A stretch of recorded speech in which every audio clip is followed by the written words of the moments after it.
Some called him a prophet, others called him mad. He's been accused of inspiring Nazis, preaching nihilism, and destroying morality. But who was Friedrich Nietzsche, really?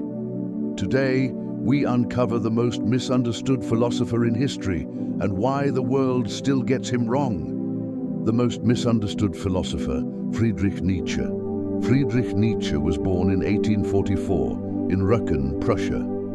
By his mid-20s, he was a professor of philology, a genius in languages and ancient texts.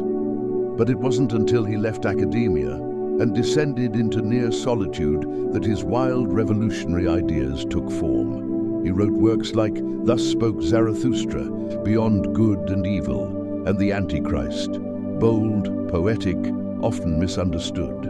Let's bust the myths. Myth 1. Nietzsche was a Nazi philosopher. False. He died in 1900, decades before Hitler. In fact, he hated nationalism, anti-Semitism, and authoritarianism. Myth 2. He believed in nothing. Not true. And Nietzsche wasn't a nihilist. He diagnosed nihilism as a cultural sickness after the death of God. Myth 3. He went mad from philosophy.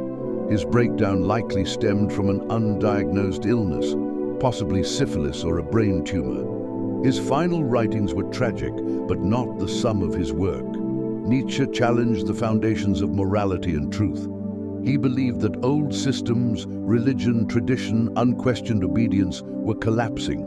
But instead of despair, he offered a challenge. Create your own values.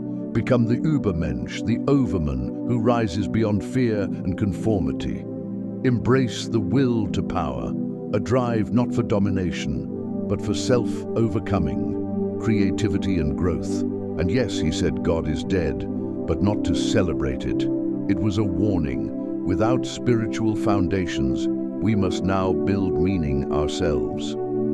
In a world of fake news, identity crises, and moral confusion, Nietzsche's questions hit harder than ever. Who are you without your beliefs? What do you stand for when the old world crumbles? Can you live with freedom and responsibility? Nietzsche wasn't telling us how to live.